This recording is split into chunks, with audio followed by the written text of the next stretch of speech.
Hey guys, welcome back. My name is Azriel, and as usual, I got my boy Anthony here with me. Welcome, welcome. Today we're going to rip and tear into Doom, the Dark Ages. Exactly. As he said, we're ripping and tearing, giving our first impressions of Doom: The Dark Ages. It's Software's third installment into their modern series of Doom games, and then the eighth overall in the franchise. Now, in regards to spoilers, we are going to be discussing primarily just like the first few hours of the game, which is like the first four levels, and you're really only getting to see footage from those first four levels. So please keep that in mind if you're looking to walk into this completely naked. You are going to get a little spoilers. It's blind, not naked, Or Azrael. blind if you're walking in blind. But understand that, again, it's not going to be too much. I mean, you get a gun and you shoot demons. It's pretty straightforward, right? It's not like we'd be spoiling very much in regards to that. But if you guys end up enjoying the video, please remember to like it. It does do a lot for us here, as well as subscribe if you guys want to check out more of our content. As with all of our first impression videos, we like to start these off with the TLDR on kind of how I feel, how he feels, whether or not we think you should get it. And then if you need any more convincing one way or the other on that, please stick with us for the rest of the video as we dive into more detail on some of the things we mentioned, as well as other aspects of the game. But to start off, my TLDR of Doom: The Dark Ages and whether or not you should get it, to be honest, I think it's an easy purchase if you're somebody who's enjoyed the past two Dooms, Doom 2016 and Doom Eternal. I think this is a super easy purchase. The game is very different in that it's less about verticality, less about the movement, and more about being kind of precise with your actions, being very mindful of your surroundings and not being able to just escape out of any situation because you have two jumps and two boosts. This is something where the only real movement you have is a dash with your shield. Otherwise, you're having a parry, you're having a block, hits coming your way. That coupled by the increase in story elements, all the cutscenes and things like that, again, a very big departure from Doom in general, let alone from the ones of recent, makes for a somewhat unique experience, you know? It's really cool to see it continue to iterate on the series and change things up. I would imagine that this is going to be the most divisive of the three, but at its heart, it's still Doom. You're still ripping and tearing through demons, shooting them with the shotgun, punching them around, smacking them with this and that. It's hard not to enjoy the sort of gameplay loop that they've honestly feels like they've kind of perfected at this point. Albeit it is very different. It does feel very clean, feels very smooth to run through. Again, like I said, it's an easy purchase. It's on Game Pass as well, which you know us, for shills for Game Pass. Very easy to pick it up on there. Yeah, I couldn't agree more. I think with it being part of Game Pass, it's like one of the easiest download and plays type deal in the past couple months. And there's been a lot of really good things like that on Game Pass anyway. But for me, somebody who I played more of the old school Dooms. I played the first one through of the modern ones, and then about halfway through the second one. I enjoyed them, but I think for me the skill floor was too high for me with like what Azrael was talking about with the verticality and movement and all this stuff. Whereas I feel like, at least so far, even on some of the higher difficulties, I was playing on the second difficulty up, not Nightmare, but the one right below that. I think Ultraviolence or something like that. And I was able to learn things slowly and get the mechanics down and process everything that was happening as it was happening, instead of, I felt like in especially the second modern Doom, it was just too much going on at a time and I was overwhelmed and I wouldn't even know what I died to. Whereas in this game, I feel like you could tell exactly where you made your mistake and you could learn from it and grow from it and get better on the next go. But yeah, I think it was really interesting. I think it's worth a play, and I am a huge fan of the art style and the direction they're going with the series.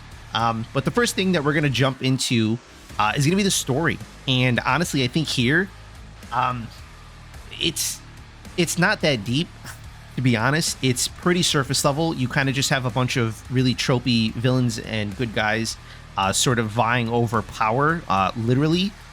In that there's like these certain items of power that either side wants to either retain or grab control of. And then in that, we have the Doom guy kind of coming in and setting things straight.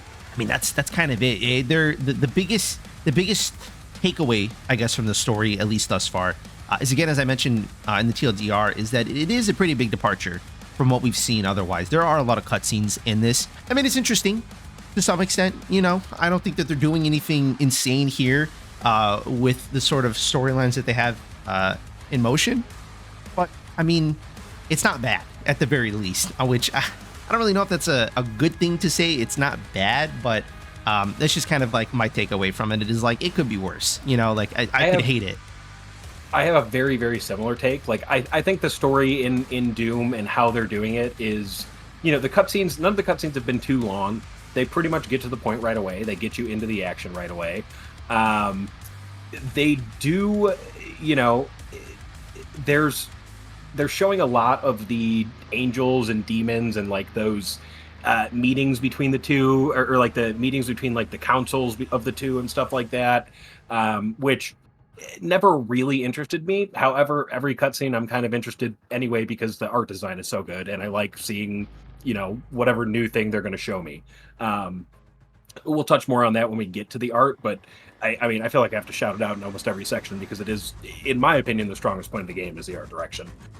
Shocker over gameplay, but it's really special. I mean, I'm a huge fan. It's dark, it's medieval, the game's called The Dark Ages, for Christ's sake. What do you expect? I think the last thing I would say too about the story is that them kind of diving into those meetings that you mentioned, them kind of giving more of the background of how everything sort of came to be and where things ended up, especially in Eternal, because you're seeing some similar set pieces in this game that you then see in Eternal, kind of like post-war, this game, is that for me, a lot of what interested me about Doom was that everything was kind of like the information on everything that was going on was sparse. You didn't really get the full picture. It was all through codexes and stuff like that. Yeah, almost like FromSoft, like through like item descriptions and like telling you through the environment.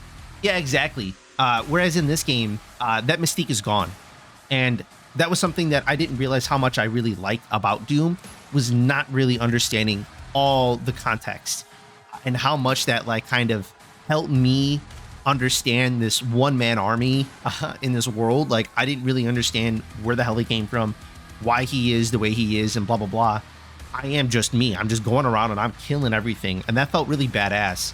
Not to say you don't feel badass in this, but it sometimes I feel like some things don't need to get explained to me, Well, it's my exact argument for like, sorry if you're not a Star Wars nerd, but like there was no reason for like a Han Solo prequel movie.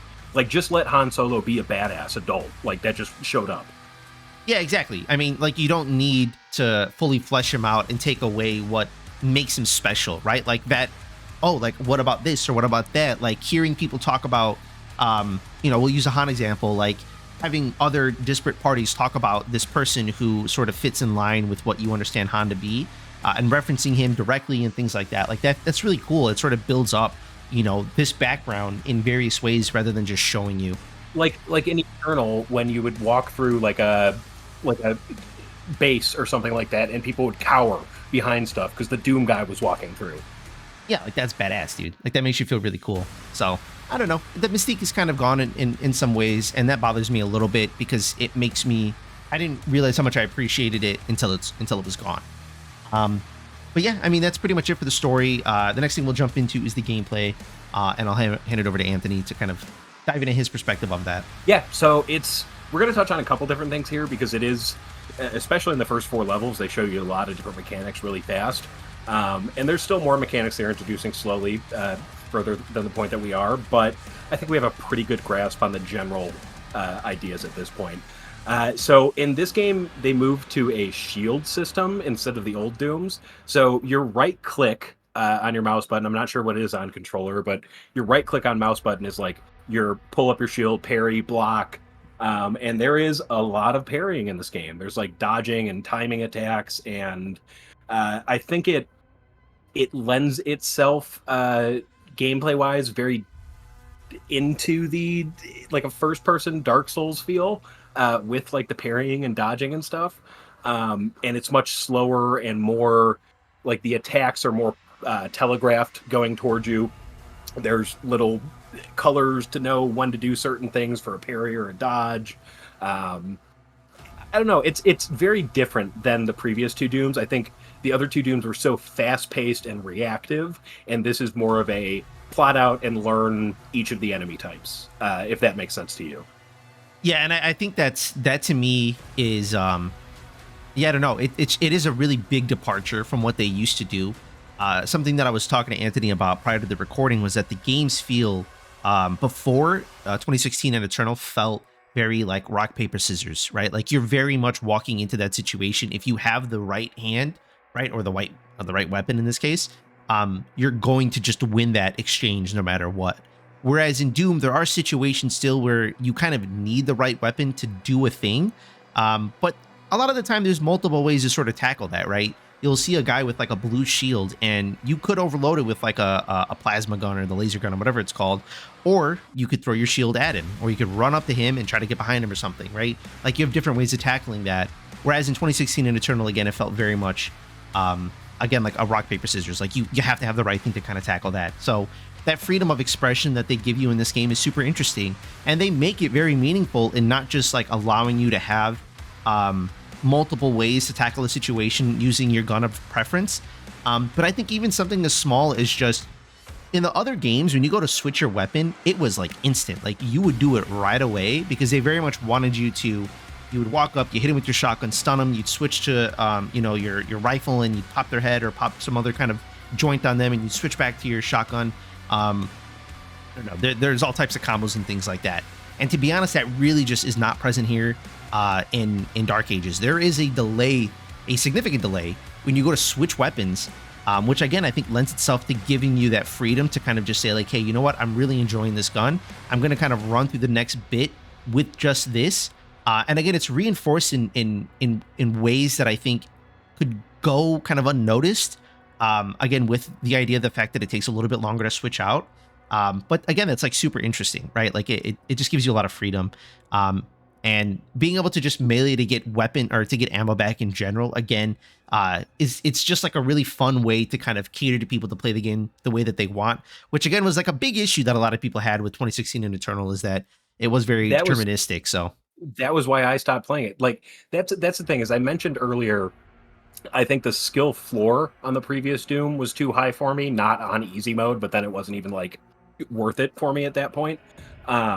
But on this, I could play on normal, hard, and I feel like I'm learning every time, and it is on me because I could think through situations and react, uh, more strategically, or get really fucking good at dodging and using my shield throws, or get really fucking good at using my plasma gun for wearing down energy shields or something. Like, and we'll talk about progression later as well, but you can kind of spec into things. Like my first 4 upgrades were all into the shield.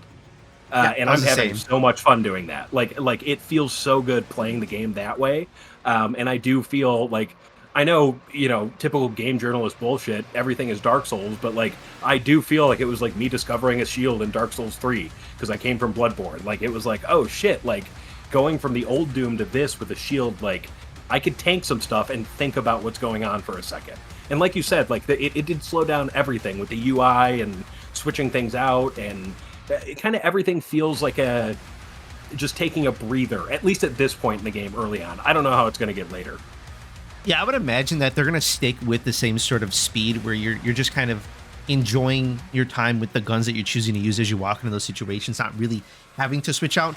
I will admit that, like, obviously if you're using a shotgun and you're trying to kill somebody from range, you got to switch, right? Like, of course. But they give you the shield dash, which again is something we talked about a little bit in the TLDR, but it's essentially you just hold up your shield and you pick and choose the target you want to go to and you just dash at them.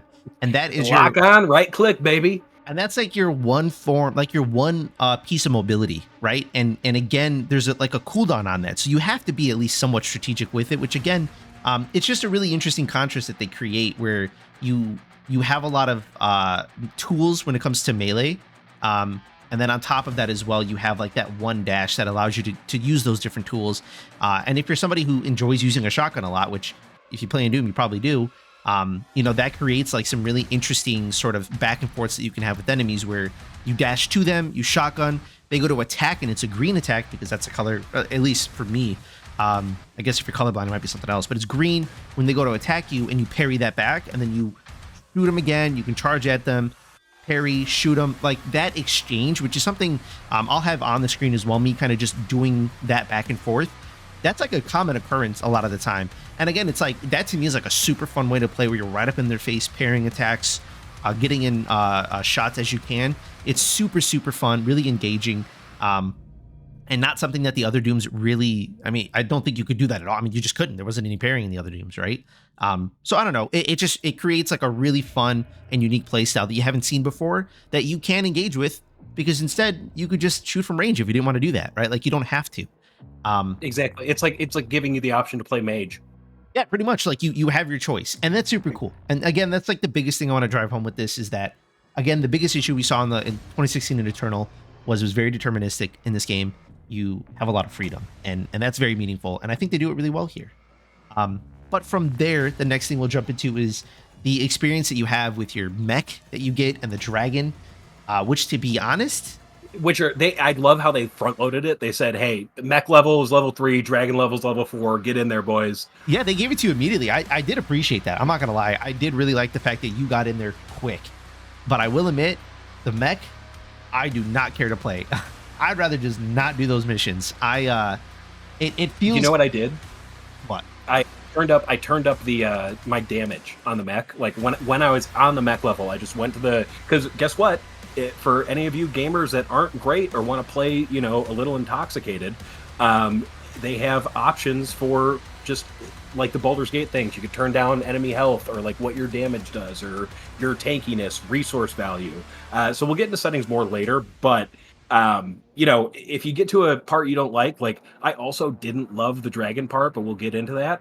I just raised my health and I kind of tanked it because I was dying too often and it just wasn't fun for me. And guess what? Right after, I put it back to normal, and it was great. Yeah, dude, I do love that. I think that's really powerful. Is being able to have that freedom to kind of just tackle that in honestly whichever way you want, whether it comes to like shooting from range or up close or adjusting the difficulty for the situation. I mean, that's why it's there. You know what I mean? Like they put it there for a very particular reason, and it's for these reasons. But again, like I said, man, the mech I was not a fan of. I feel like you're like a maybe this will change as we get further in the game, but I just felt like I'm like a toy playing in like a play set. Like when you're looking down at the assets, they're not, yeah, they're kind of weak, and like you're bigger than everything. So I don't know, I feel like a toddler playing in like with his toys, It felt to me like I was playing a PS1 Godzilla game. Yeah, like it's just kind of goofy. Like there's really, again, maybe there's more depth later on. I would be surprised. Although I do have to give it credit. I do have to get it credit. Again, touching on art here, it was badass. It like the gameplay wasn't for me. Oh yeah, for sure. Yeah, I completely agree. I think it looked really cool, but it's really not that much. It's whatever. I feel like it was more just like a set piece for the trailer. Unless they introduced new mechanics, I think that's what that was for. Yeah, exactly. So yeah, I don't know. I'm not like it's not like it's terrible, but it's also just like I'd probably just rather skip that.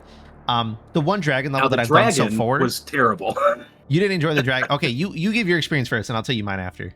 I didn't like the dodge system on the dragon. I like the flying. I like the shooting. It felt like a old school shooter on rails type thing, where you're moving through a level. But I didn't like how they handled the dodge mechanic. I thought it was too touchy, and you have to be too perfect to get the hold the right click, dodge in the right direction, so you repower up your shot to get down the shields. Like I didn't like that aspect of it.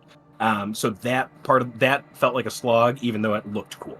Yeah, it's so weird, dude, that they could create such a fun gameplay loop for like melee combat, but then like totally drop the ball on like the Mecha Dragon. Like I think the dragon stuff looks really cool, and like I'm a big fan of like having a dragon you can fly and flying through a level. Like that's sick. Like it just is. It's super cool. But I mean, it's just not like engaging at all, which is unfortunate. Yeah, the gameplay itself is like flat. Yeah, it's just so weird seeing the contrast. Honestly, it's easy to look past because you have such a good experience otherwise with the normal gameplay. But I don't know. It definitely the weakest part of the game for me so far. Well, second weakest part would be the Mecha Dragon stuff. The last thing that we'll touch on before we jump into progression are going to be the game doesn't give you like a mini map, but you do get a map. We'll speak more on the map specifically, but not having a mini map kind of causes you to get into the map a lot. I not to say necessarily that this game needed one. I just felt myself like kind of opening up tab a lot of the time as I'm playing. Um, Although the exploration in the game is really fun and honestly it's pretty fluid. I'm trying to get everything I can, and I just feel like I spent a lot of time in there. Yeah, I've been like 100% on 3 of the levels and like 96% because I missed a couple of gold coins on one level. Like that was it. But yeah, I mean, with that, we'll jump into the progression I, next. real quick before we do that, with the exploration, I think the traversal does feel good. Oh, I'm a big fan of it. Like Yeah, the climbing stuff, how you when you get the ability to impale your shield into those green things and like pull yourself to your shield and stuff, like it feels good to move around the levels, and they aren't as vertical as the other Doom games in the combat areas, but they are vertical in traversal. yeah, that's very true. I think that's like a really good contrast you just made between the things. They still give you that verticality just in different ways. But yeah, I mean, I think with that, like I said, we'll jump into the progression next. The game is very similar to the past two in that there are collectibles throughout the map you kind of have to get new pieces. It kind of varies a little bit this time because you get like a resource you have to build up in gold, and then purchase your upgrades, whereas in the other ones you kind of just came across these like floating objects you would smash and then you would pull an upgrade out of it for like 2016. And I think Internal was like some kind of hybrid of both of them, if I remember correctly. But it's really nothing special. The upgrades are pretty straightforward. Your weapons do more damage. Maybe they do a kind of unique effect. It's nothing super crazy. I think something that I'm going to touch on, but I'm going to hand it over to Anthony to kind of dive into deeper, is the idea that to me, progression in Doom is less progression when it comes to your weapons and more when it comes to you as a player, and kind of how you progress in mastering those weapons as you go along, finding situations that best suit you and handling them, or finding guns that best suit the situation that you're in. But yeah, I'll hand it off to you to jump more, to kind of dive deeper into it. Yeah, and touching back on what I was saying earlier on the gameplay being that slower Dark Soulsy loop where you could take a second and think and learn enemy patterns and weaknesses and stuff like that. The game does a good job of not blowing up your screen with tutorials. There are quite a few in the first hour and a half, but it's introducing different mechanics and I understand why they had to.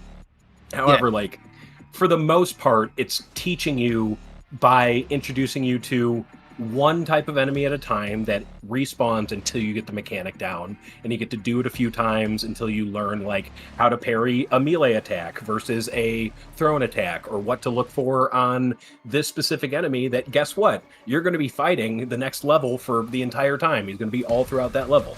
So it kind of teaches you like the new mob has these new mechanics. This is how you counter them. Guess what? You got to deal with 30 of them now.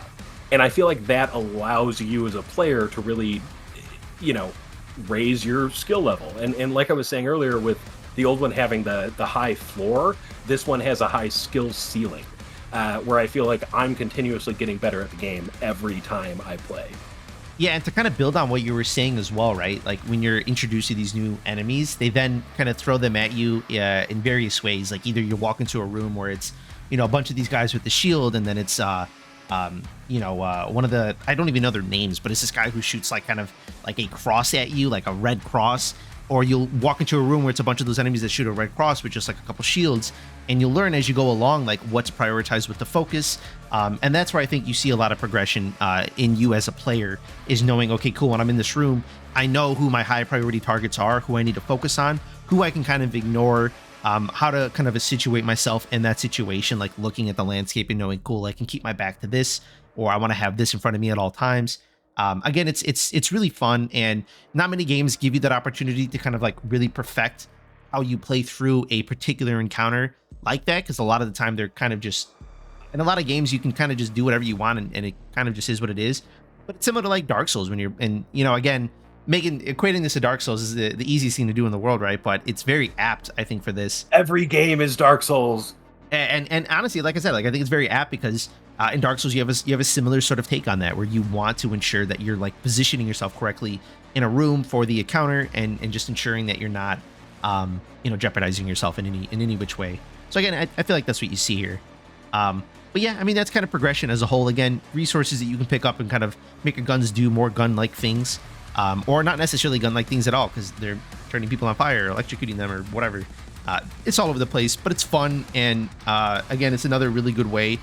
They did what they did in the old ones. Very simple progression, building you up as a player as you go along, and it's really engaging and it's fun. You can swap out this upgrade for that upgrade on your weapons as you did in the other ones as well. It's good. It's good stuff. But with that, we're gonna jump into the miscellaneous section and then wrap things up. But I'm gonna hand it back over to Anthony so we can dive into the art. The art's great. Art's 10 out of 10. I mean, it's my favorite part of the game by far. And the art design, the direction, how they. We touched on the dragon and the mech earlier, but like the mechs look like medieval plate armor. The dragon has like cyberpunk electronic magnetic field wings on like a gear backpack that shoots out from the side. It's sick. Like everything that they did with the choices in this, and like how they, and I know they did this in Eternal with the DLCs, but like how they interpret like how the big bad demons look and like the leaders of the angels look and everything like that. Like it's very interesting how they merge the medieval dark age theme with high-tech Doom, and it works. Yeah, it's definitely beautiful, dude. I am a big fan of this medieval theme. I don't know, it's like they have statues kind of littered around where you can see like yourself, or you can see like other sort of figureheads, the king, and things like that kind of scattered around. There's a bunch of like paintings on the wall as well, and those look super sick. I don't know, the environment in this is really great. The skyboxes in this game are phenomenal too. As you look around and you see the war going on around you, seeing that it's not just you doing your thing and that's it. There's actually like a wider conflict at play, albeit you're playing the most important part of it, or at least arguably so. There's still more going on, and that's super cool that they have created like such an interesting skybox this time around. I think for the other two, I think in Eternals DLC it was something similar, but I think for the other two games, for the most part, it was kind of just you doing your thing, and that was pretty much just the focus. And again, on this, they're really trying to stress that at this point in time, this is a wider conflict than what we've come to understand it to be, and then it's sort of bringing us to the point where things dwindle down to just sort of you being the one impending force against the doom that's on its way. So it's super cool. But yeah, I mean, the next thing, man, is probably my least favorite part of the game next to the Mechs and Dragon, which is the music. See, I think caveat on that, it's also my least favorite part of the game, but I think it's not my least favorite. It's my most disappointing part because of the standard that was previously set. Yeah, I mean, not having Mick Gordon, it definitely, he definitely left his mark on the series. I mean, like, I unironically and do this, like I do this thing, and like my girlfriend can attest to this. I listen to like the first, like, or not the first, but I listened to a handful of songs on repeat from the original Doom album. I listened to Dogma, and a Rip and Tear, and a BFG Division, then Rust, Dust, and Guts. Like, I love the original 2016 Doom soundtrack. There's some good ones from Eternal as well, but man, do I love the original 2016. I can't tell you any music from this game that has stood out to me that I could like kind of hum to the beat of. A lot of it is really quiet and very much not meant to be the focal point, not meant to be in your face, which is a shame. It's too bad they couldn't put the stuff between them aside. I don't remember it exactly. I think they kind of screwed Mick over, but it would have been nice if they could have came to some nice conclusion, because yeah, it's kind of weak. Yeah, for those who don't know, Mick Gordon was the musical director and composer for the first two, for the last two Doom games, and he had such an imprint on their DNA. Even if you haven't played them, it's got some of the best OSTs ever in gaming. They're incredible. They stand out on their own as like non-video game music, as just like very technical, great music. So yeah, they parted ways, and I noticed so many times in this game. Like, first off, I agree with you completely with there's nothing that stood out to me. There's no song. I'm still humming Lumiere in my head, like, exactly, while I'm playing this game. Like, I don't care about the music in this game. It's not bad, but it's just generic metal to me. But I mean, call me Anthony Fantano. We're reviewing this soundtrack. No. But yeah, it's I don't know, it's generic. There were so many times when I was playing the game where I noticed it was just silent.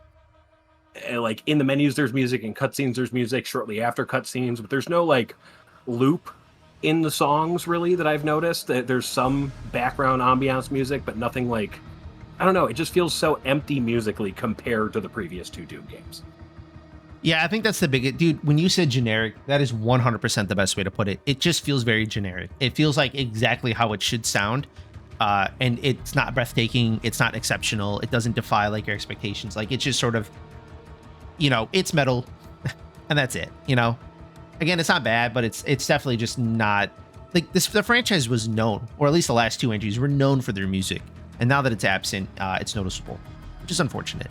But yeah, sucks. But the next thing we'll get into is going to be the map. So real quick, I am going to be spoiling what the map looks like for the third zone, which again is maybe like an hour in, if that. So you will see all the secrets and resources and things like that. But this is strictly here just so we can kind of push our point. If you want, you can skip past this. Probably only take about a minute or so. So go ahead and skip ahead if you'd like to not see. Yeah, I really didn't like the minimap when I first opened it. It seemed like very cluttered and confusing.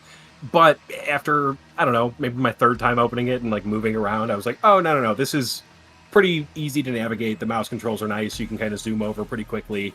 The markers make sense on it. And you can kind of look to see if you like missed anything in the previous zone. And you can go back to see like, well, okay, this kind of looks like it lines up. Like you could see if you look right where, as if you go right where you are, to the right there, yeah, right where your mouse is, that little gap there, like you would go back and be like, oh, maybe there's a gap there where I could jump across, or like something I could climb up in a vent to get into there. Like that's kind of how you can like interpret it. So I think it does a good job once you understand what it's trying to show you. And I had no problem with it. I mean, I love the collectibles. I think that's one of my favorite parts of it, is going through the levels and backtracking and getting every last bit of gold. I don't know. It's something I enjoy. It ticks off the boxes in my ADHD head. So Yeah, I totally agree, man. I have honestly nothing else to add on to that. I think at first I felt the same way, like, damn, this is a lot. But then as you go along, you start to piece together, like, oh, you look at this and you're like, I can probably grab that, right? It's so indiscernible, but that in of itself is really nice because it's not totally handholdy, but it does give you like a kind of point of direction. So if you're somebody who wants to pursue this and you don't want to go digging into like forums online to find out where this or that is, you can just pull open your map and see, because it does tell you, like, albeit I've unlocked these, once you kind of walk into this area and you've discovered like somehow you can connect to this platform, this will then populate. So you don't start off seeing everything. It slowly populates as you go along. You do see the red circle fights immediately, but everything else will populate as you get close to it, close enough that you could, technically see it. So very interesting stuff. It's really cool. The maps have always been really good in Doom, and this is just another iteration of what's already like a really good system. And then the last thing too we'll hit on is going to be the settings for the game. Yeah, the settings in the game, there's a lot here, a lot to work with. As Anthony had mentioned earlier, when it came to the difficulty, right, we have all types of sliders in here for depending on how you want to tackle it. If you want more resources, right, you want to make the game just move quicker. You want to make those parry windows smaller. You have a lot of options here. It's really cool to see. Again, they just knock it out of the park with the accessibility features, the way that you can kind of customize the way the game looks and everything like that. The fact that their highest setting is Ultra Nightmare, I think that's like hilarious. Yeah, that's great. Yeah, it's good stuff. So it ran pretty well for you. I mean, it ran fine for me. I had to run it on low, but I was able to still watch stuff. I was able to stream stuff and play it. My computer ran just fine. But it's only limited to like 100 frames. Yeah, mine is, I have everything maxed out. I definitely have not, I should ramp this up because I have more than enough. But it runs super well. I'm a big fan of it. The game, I feel like, is optimized pretty well, which is nice. I do know some people had some issues with crashing and things like that. I did a little bit in the beginning, but that really, like, it happened once and then I just I haven't dealt with it since, which is really nice. So again, really good stuff here. But with that said, I hope you guys have enjoyed the video. I'm really curious how you guys feel about this as well. If you guys have made it this far, please let me know your experience with the game, kind of your opinion on the contrast between this and some of the other two recent games. It'd be really interesting to see what some of our subscribers think about their experience, or like what their experience thus far with the game is. Any Doom 3 heads in chat, shout out. Woo! So, as I said, if you guys like this, please give the video a like. It is really helpful. Subscribe if you guys want to catch more. Let us know your experience. We love you guys, and we hope you guys have a good day. Love you.